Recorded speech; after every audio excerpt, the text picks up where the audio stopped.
እኔ አልወዳደርም። በቃ መወዳደር አልችልም። እኔ ለምን እንቁላሉን እኔ አስጠይቄያለሁ፣ በሃይማኖት አስጠይቄያለሁ። ሲር ነው ድግም ተሰርቶበታል። ስለዚህ እኔ የውድድር አልወዳደርም። ትኬት የገዛችሁ ሰዎች በቃ ወይም ሌላ ተደባዳቢ ከውጭ አምጡልኝ። ሐሙስ ሌላ ካመጣችሁልኝ እገባለሁ። ግን ከዚህ ሰውዬ ከመተታም ሰውዬ ጋር አልገባም። በቃ ሰላም ጤና ይስጥልኝ። የተወደዳችሁና የተከበራችሁ ተከታታዮቼ እንዴት ናችሁ? ዛሬ ይዘንላችሁ የቀረብነው በሀገራችን ኢትዮጵያ ውስጥ ትልቅ መነጋገሪያና የብዙሃኑን ትኩረት የሳበው የኤምኤምኤ ሚክስድ ማርሻል አርት የፍልሚያ ውድድርን መረጃ ነው። ሁሉንም ፕሮግራም እንደሚከተለው አቀርብላችኋለሁ። እስከ መጨረሻው አብራችሁኝ ቆዩ።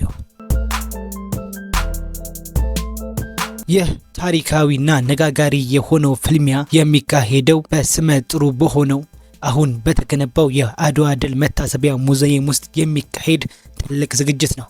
ይህም ዝግጅት ለሁለተኛ ጊዜ የሚዘጋጅ ሲሆን በመላው ሶሻል ሚዲያና በፌስቡክ የማህበር ገጾች ላይ ትልቅ አጀንዳ ሆኖ ቀጥሏል። የኤምኤምኤ ስፖርት እንደሚታወቀው ቦክሲንግ፣ እርግጫ፣ ድብድብና ልዩ ልዩ የትግል ስልቶችን በአንድ ላይ አጣጥሞ የያዘ እጅግ አሳታፊና ሁሉንም ስፖርት አይነቶች የሚያሳትፍ አስደሳች የሆነ የስፖርት አይነት ነው። በኢትዮጵያ ውስጥም ይህ ስፖርት እየታወቀና ከቀን ወደ ቀንም ስሙ እየገነነ መጥቷል። በቀጣይ በነሐሴ 21 ቀን በሚካሄደው በዚህ ታላቅ ፍልሚያ ምሽት ላይ በርካታ ተጋጣሚዎች የሚቀርቡ ሲሆን ከሁሉም በላይ ግን የህዝቡንና የደጋፊውን ትኩረት አጥብቀው የያዙት ሁለት ታዋቂ ተጋጣሚዎች ናቸው።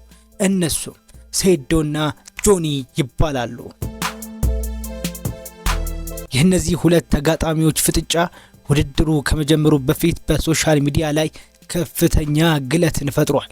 ሁለቱም ተጋጣሚዎች በቪዲዮና በቃላት በሚያደርጉት ጦርነት ደጋፊዎቻቸውን በጉጉት እንዲጠብቁ አድርጓል።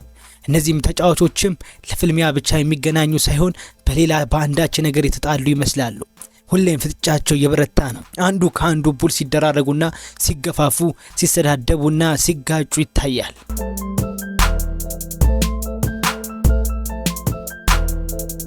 እንዲሁም በቅርቡ በሰጠው አስተያየት በሶሻል ገጹ ላይ በእሱ ጋር አልጋጠምም፣ ሌላ ተጋጣሚ አምጡልኝ፣ ምክንያቱም እሱ በእንቁላል መጀመሪያ ተማቶ ድግምት ያሰራብኛል፣ ድግምት ያሰራም እንድንያሸንፍ ያደርጋል ሲል በጥብቁ ተቃውሞታል።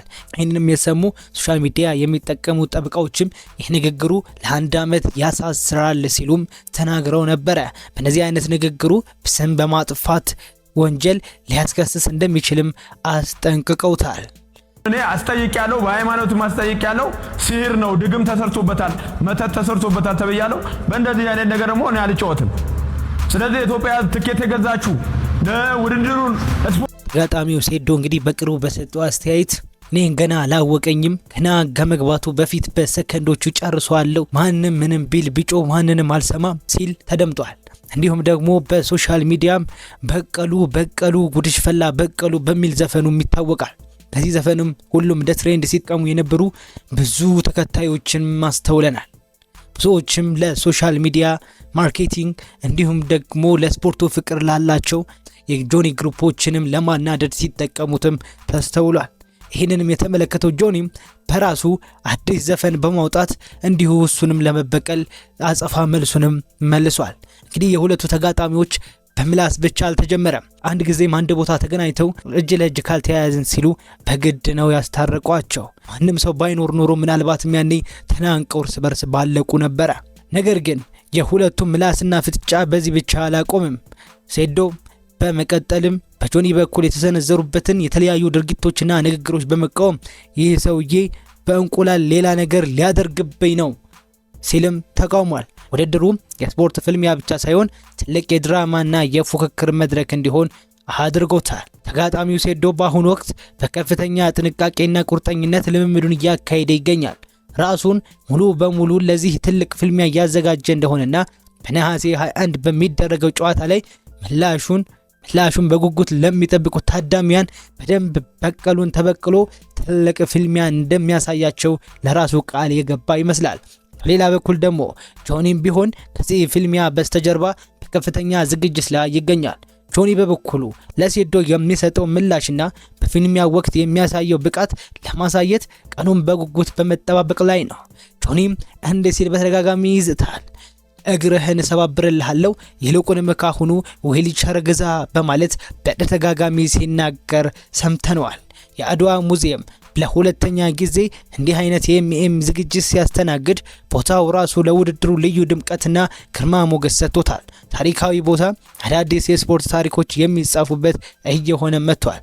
ይህ የኤምኤምኤ ፋይት በኢትዮጵያ ውስጥ በአጭር ጊዜ ውስጥ ከፍተኛ ተወዳጅነት ያተረፈ ዋናው ምክንያት ቦክስና የትግል ስፖርት አዋህዶ የያዘ ከመሆኑም በላይ ተጋጣሚዎቹ የሚያሳዩት የክህሎትና የጥንካሬ ደረጃ ከፍተኛ በመሆኑ ነው። በዚህ ታላቅ የነሐሴ 21 በሚደረገው ውድድር ላይ ከሴዶና ከጆኒ በተጨማሪ በርካታ ጎበዝና ታዋቂ የኤምኤም ተጋጣሚዎች እርስ በርስ የሚገናኙ ሲሆን በአሁኑ ውድድር ላይ ሴቶችንም አሳትፈዋል። በዋናው ፍልሚያ ስር ሌሎች የክብደት ክፍሎች ተጋጣሚዎችም የሚሰለፉ ሲሆን ወጣትና አዳዲስ ተወዳዳሪዎች ራሳቸውን ለሕዝብ የሚያስተዋውቁበትና ብቃታቸውን የሚያሳዩበትም አጋጣሚ ይሆናል ተብሏል። የኢትዮጵያ የፌስቡክ ኮሚኒቲና የስፖርት ቤተሰብ በሙሉ በአሁኑ ሰዓት ስለ ነሐሴ 21 የአድዋ ሙዚየም ፍልሚያ እያወራ ይገኛል። ግምቶችን፣ አስተያየቶችና የደጋፊዎችን ፉክክር በማህበራዊ ሚዲያ ድምቅምቅ ብሎ ሁሉም ተመልክቶታል። ጆኒና ሴዶ በቀለበቱ ውስጥ በሚገኙበት ወቅት ማን ያሸንፋል የሚለው ጥያቄ የብዙሃኖች አጀንዳ ነው። አብዛኛው ጆኒ ያሸንፋል ይላል። የሴዶ ተጋጣሚ ደግሞ ሴዶ ምንም እንኳን እንደዚህ ቢሆን ሴዶ ያሸንፋል ብለን እንተማመናለን፣ ሴዶ ልክ እንደምትመለከቱት ቀልደኛ ቢጤ ብቻ አይደለም ይላሉ።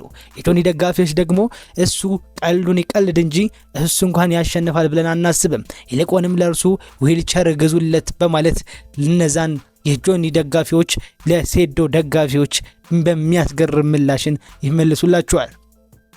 በውድድሩ ላይ የሚሳተፉ ሌሎች ተጋጣሚዎችም ቢሆኑ ለዚህ ምሽት ወራት የፈጀ ዝግጅት ሲያደርጉ ቆይተዋል። እያንዳንዱ ፍልሚያ የራሱ የሆነ ውጥረት፣ ጥበብና ፍጥነት የሚታይበት ይሆናል። የዚህ አይነት የኤምኤም ውድድሮች በሀገራችን መዘጋጀታቸው ለስፖርቱ እድገት ትልቅ አስተዋጽኦ ያለው ሲሆን ወጣቶች በስፖርቱ ዘርፍ ራሳቸውን እንዲያወጡና ሀገራቸውን በዓለም አቀፍ ደረጃ እንዲያስጠሩ መንገድ ይከፍታል።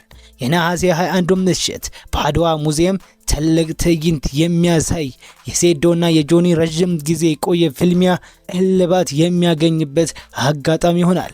እንግዲህ እኛ ይሄንን አዝናኝና አሳታፊ ውድድር በቅርበት ተከታትለን ሙሉ መረጃውንና የውድድሩን ውጤት ይዘንላችሁ የምንመለስ ይሆናል። እስከዚያው ድረስ ሀሳብና አስተያየታችሁን ኮሜንት ላይ አስቀምጡልን። ስላዳመጣችሁንም ከልብ እናመሰግናለን። በቀጣይ እስከምንገናኝ ቸር ቆዩልን።